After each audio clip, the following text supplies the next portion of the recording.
Bismillahirrahmanirrahim. Assalamualaikum warahmatullahi wabarakatuh. Selamat pagi Prof. Kartono dan teman-teman semuanya. Perkenalkan kami dari kelompok 7. Izinkan di sini kami untuk mempresentasikan materi mengenai fungsi analitik dan fungsi harmonik. Sebelum itu, izinkan anggota kelompok 7 untuk memperkenalkan diri terlebih dahulu. Perkenalkan, saya Ramadan Novriyadi dengan NIM 4101 421018 dan rekan Saya Rizky Agustina dengan NIM 41014211024. Saya Yunilatul Fitri dengan NIM 4101141039.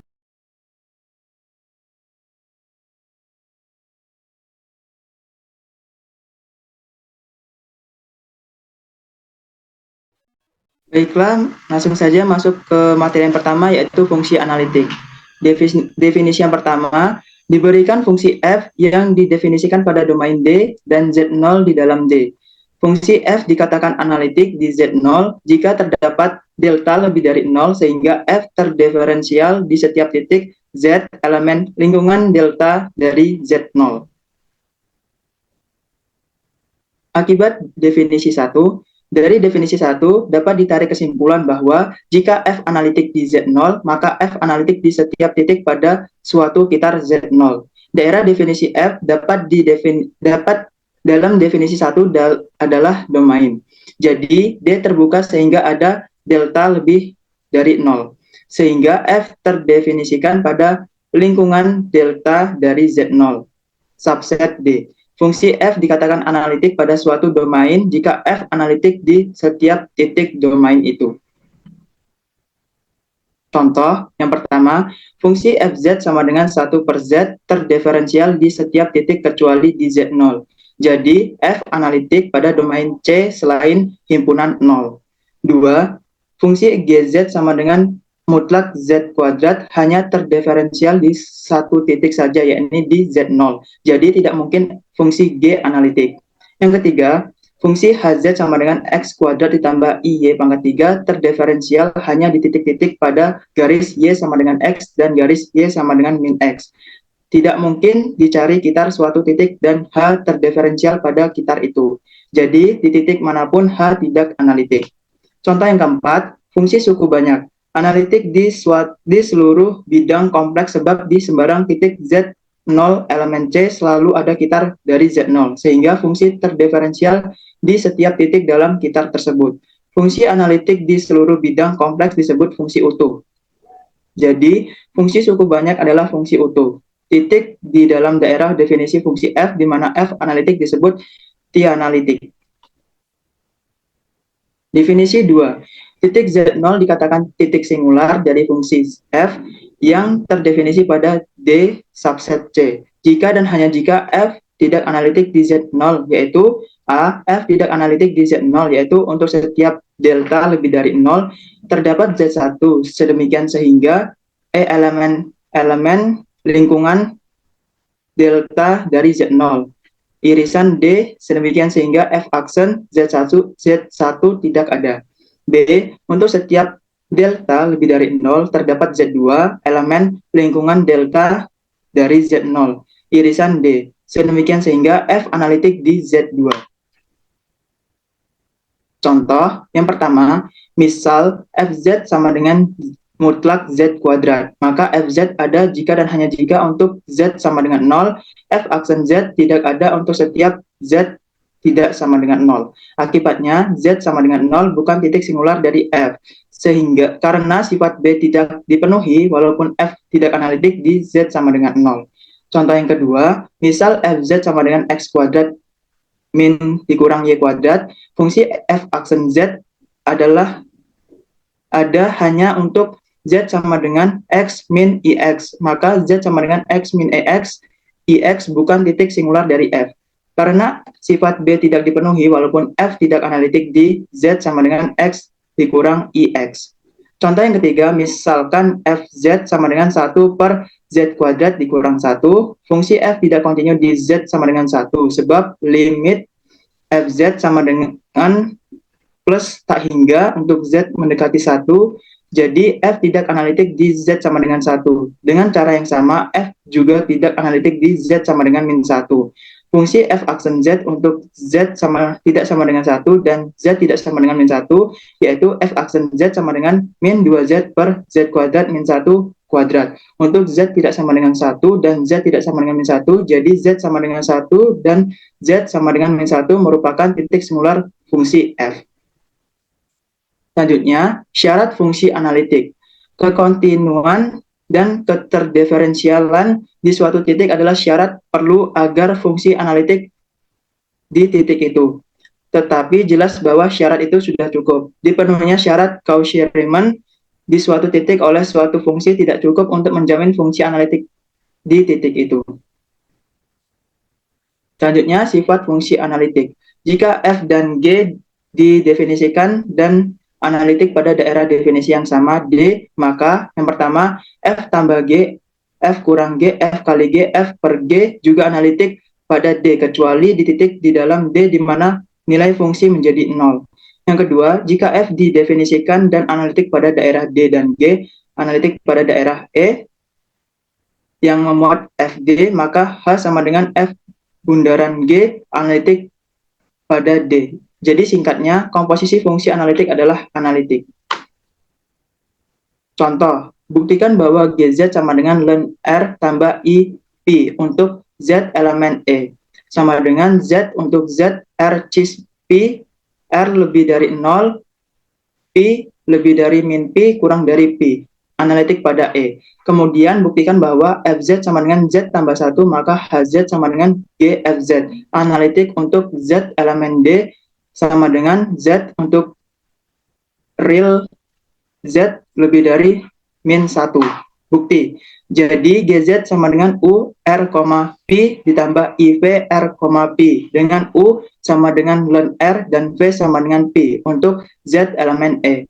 Derivatif parsial UR sama dengan 1 per R, VR sama dengan 0, UP sama dengan 0, dan VP sama dengan 1. Semuanya kontinu di setiap titik Z elemen E. Dan di titik itu dipenuhi pula persamaan Cauchy-Riemann dalam koordinat kutub, yaitu UR sama dengan 1 per R, VP sama dengan 1 per R, 1 per R kali UP sama dengan min VR. Jadi G terdiferensial di setiap titik di dalam himpunan terbuka E, sehingga G analitik di setiap titik anggota E. Dengan demikian, G analitik pada E. Karena F fungsi utuh, maka F analitik pada D. Bayangan dari D oleh F, yakni Fd sama dengan Z untuk real Z lebih dari 0, adalah himpunan bagian dari E. Jadi, G analitik pada Fd, dengan demikian Hz sama dengan GFZ analitik untuk Z elemen D. Berikutnya akan dilanjutkan oleh teman saya.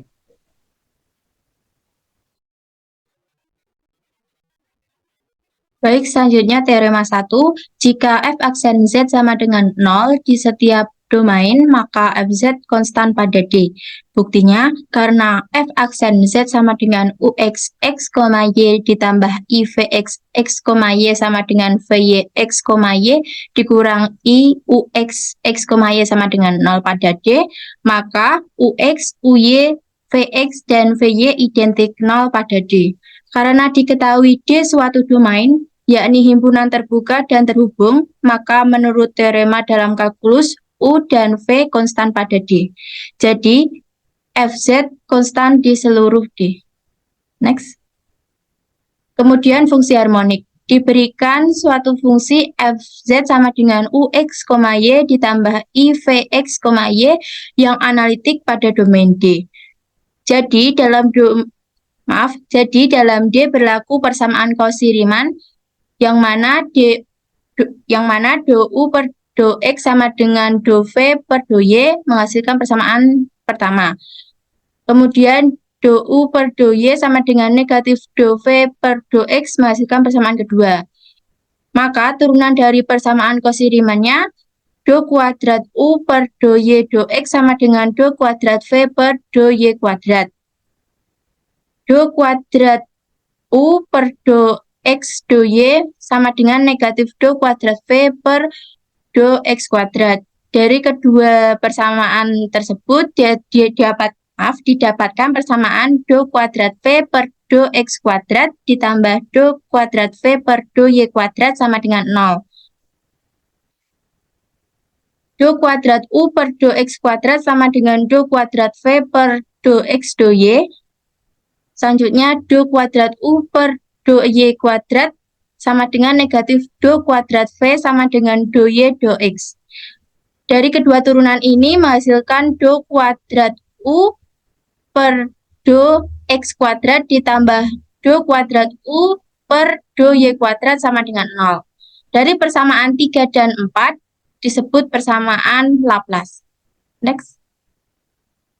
Kemudian definisi ketiga, fungsi real dari dua variabel real yang mempunyai derivatif parsial pertama dan kedua yang kontinu, serta memenuhi PD Laplace dalam suatu domain dinamakan fungsi harmonik pada domain itu.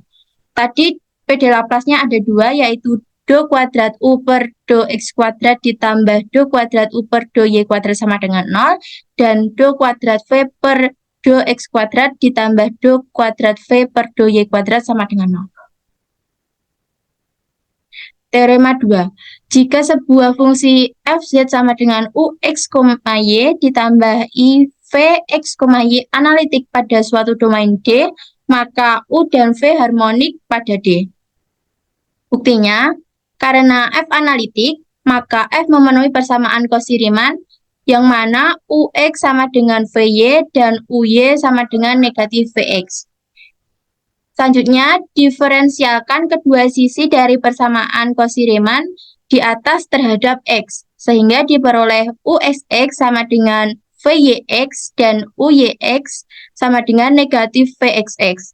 Dengan cara yang sama, diferensialkan persamaan Cauchy-Riemann terhadap y, sehingga diperoleh uxy sama dengan vyy dan uyy sama dengan negatif vxy. Kemudian substitusikan ke dalam persamaan Laplace sehingga diperoleh uxx ditambah uyy sama dengan vyx ditambah negatif vxy sama dengan vxy ditambah negatif vxy sama dengan 0. Selanjutnya, vxx ditambah vyy sama dengan negatif uyx ditambah uxy sama dengan negatif uxy ditambah uxy sama dengan 0. Karena uxx ditambah uyy sama dengan 0 dan vxx ditambah vyy sama dengan 0 dan memenuhi persamaan Laplace, sehingga u dan v harmonik pada D. Dua fungsi h, x, y dan k, x, y yang harmonik dalam suatu domain tidak menjamin bahwa fungsi kompleks GZ sama dengan hx, y ditambah kx, y analitik dalam suatu domain itu. Contohnya, fungsi hx, y sama dengan x dan kx, y sama dengan negatif y. Keduanya harmonik pada C, tetapi fungsi GZ sama dengan x min y tidak analitik di titik manapun pada C. Definisi 4. Jika diberikan dua fungsi U dan V harmonik di suatu domain D, dan turunan pertamanya memenuhi persamaan Cauchy-Riemann pada D, V dikatakan harmonik konjugat U. Teorema 3. Sebuah fungsi fz sama dengan ux, y ditambah ivx, y analitik dalam suatu domain D jika dan hanya jika v adalah harmonik konjugat dari u. Karena di sini teoremanya jika dan hanya jika, maka pembuktiannya menggunakan dua arah. Untuk arah kanan, karena fz analitik, maka menurut teorema 2, u dan v harmonik. Karena u dan v harmonik, maka memenuhi persamaan Laplace sehingga memenuhi persamaan Cauchy-Riemann. Jelas, V dikatakan sebagai harmonik konjugat dari U. Jadi, jika Fz sama dengan Ux, y ditambah Ivx, y analitik dalam suatu domain D, maka V adalah harmonik konjugat dari U. Untuk arah kiri dipunyai V harmonik konjugat dari U. Jelas V harmonik. Sehingga menurut definisi 4, V mempunyai derivatif parsial pertama dan kedua yang kontinu. Maka F analitik. Untuk definisi 4, tadi berbunyi jika diberikan fungsi harmonik U pada domain D, sering dinyatakan fungsi harmonik konjugatnya dalam D.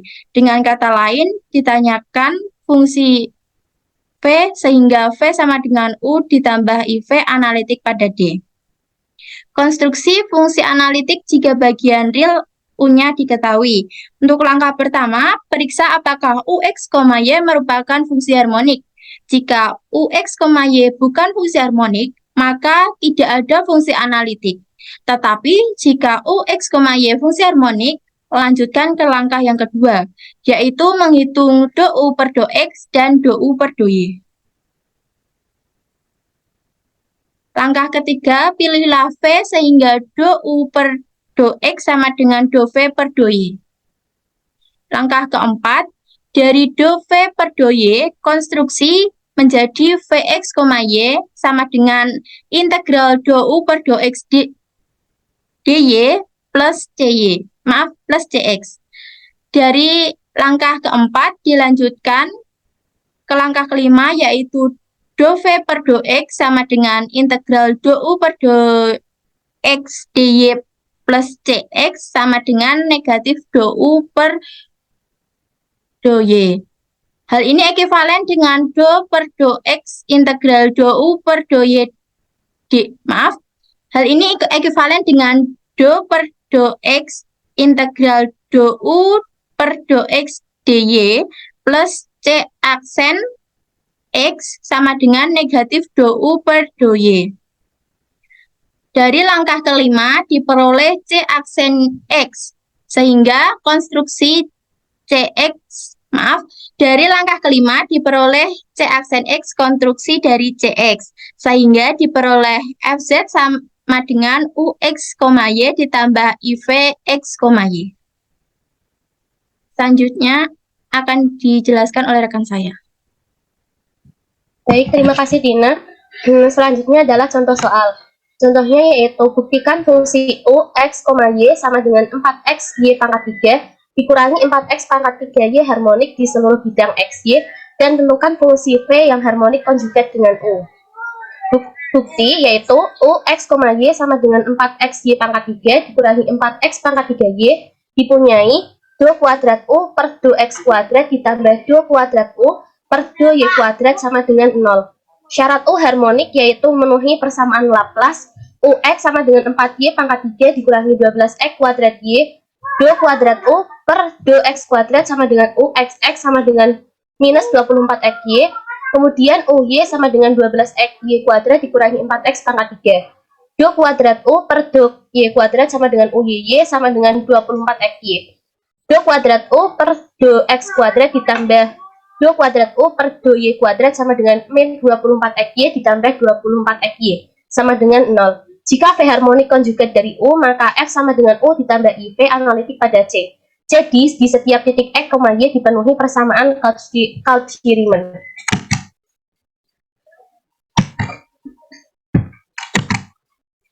Kemudian VY sama dengan UX sama dengan Y pangkat 3 dikurangi 12X kuadrat Y, dan Vx sama dengan minus UY sama dengan 12XY kuadrat dikurangi 4X pangkat 3. Ini merupakan persamaan yang pertama.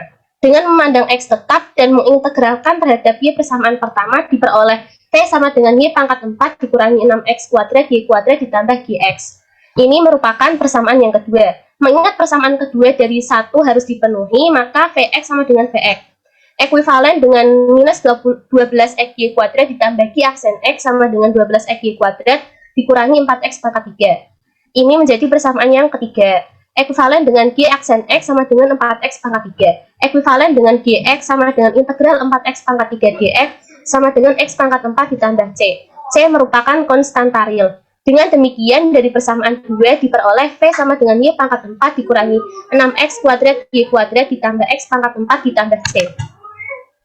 Fungsi analitik yang terkait dengan fungsi U yang diberikan adalah Fz sama dengan 4Y pangkat 3 dikurangi 4X pangkat 3Y ditambah I dikali Y pangkat 4 dikurangi 6X kuadrat Y kuadrat ditambah X pangkat 4 ditambah C sama dengan min I min I pangkat 2 dikali 4Y pangkat 3 ditambah I kuadrat dikali 4X pangkat 3Y ditambah I dikali Y pangkat 4 dikurangi 6X kuadrat Y kuadrat ditambah X pangkat 4 ditambah C. Sama dengan I dikali negatif 4Y pangkat 3 ditambah 4IX pangkat 3Y ditambah Y pangkat 4 dikurangi 6X kuadrat Y kuadrat ditambah X pangkat 4 ditambah C. Sama dengan I dikali X pangkat 4 ditambah 4IX pangkat 3Y min 6X kuadrat Y kuadrat dikurangi 4Y pangkat 3 ditambah Y pangkat 4 ditambah IC. Sama dengan I dikali X ditambah Y pangkat 4 ditambah IC. Sama dengan I dikali Z pangkat 4 ditambah C. Jadi FZ sama dengan I dikali Z pangkat 4 ditambah C. Kemudian selanjutnya yaitu cara Mills-Thomson. Dalam cara ini langsung dicari fungsi analitik FZ dari F aksen Z yang dijabarkan terlebih dahulu. Dengan mengingat berlakunya syarat Cauchy-Riemann diperoleh F aksen Z dar sama dengan UX X, Y dikurangi IUY X, Y merupakan persamaan yang pertama yang dapat dinyatakan dalam Z dan menjadi F aksen Z dar sama dengan UX dikali Z ditambah Z dar per 2 Z dikurangi Z dar per 2 minus IUY dikali Z ditambah Z dar per 2 Z dikurangi Z dar per 2. Ini merupakan persamaan yang kedua. Hubungan 2 dapat dipandang sebagai suatu identitas dalam variabel Z dan Z dar. Jika diambil Z dar sama dengan Z, maka persamaan kedua menjadi F aksen Z dar sama dengan UX Z, 0 dikurangi IUY Z, 0. Ini merupakan persamaan yang ketiga. Nah, dari persamaan yang ketiga dapat dicari FZ, yakni fungsi yang derivatifnya ini sama dengan F aksen Z. Setelah memperoleh FZ, kemudian mencari fungsi harmonik konjugat V.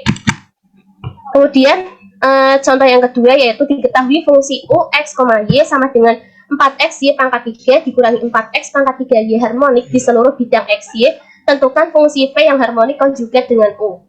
Penyelesaiannya yaitu karena U, X, Y sama dengan 4X Y pangkat 3 dikurangi 4X pangkat 3Y merupakan fungsi harmonik, maka UX sama dengan 4Y pangkat 3 dikurangi 12X kuadrat Y dan UY sama dengan 12X Y kuadrat dikurangi 4X pangkat 3. Dengan rumus persamaan ketiga diperoleh F aksen Z sama dengan UX Z, 0 dikurangi IUY Z, 0 sama dengan 4IZ pangkat 3. Dengan demikian diperoleh FZ sama dengan IZ pangkat 4 ditambah C.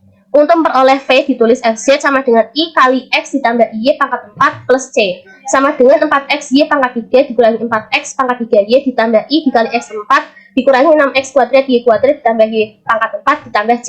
Jadi VXY sama dengan X pangkat 6 X pangkat 4 dikurangi 6X kuadrat Y kuadrat ditambah Y pangkat 4 ditambah C. Dengan C itu merupakan konstanta dan IC sama dengan C. Selanjutnya saya kembalikan kepada Ramadan. Baik, sekian pemaparan materi dari kelompok kami. Jika ada kekurangan maupun kesalahan, saya mohon maaf sebesar-besarnya. Saya akhiri. Wassalamualaikum warahmatullahi wabarakatuh.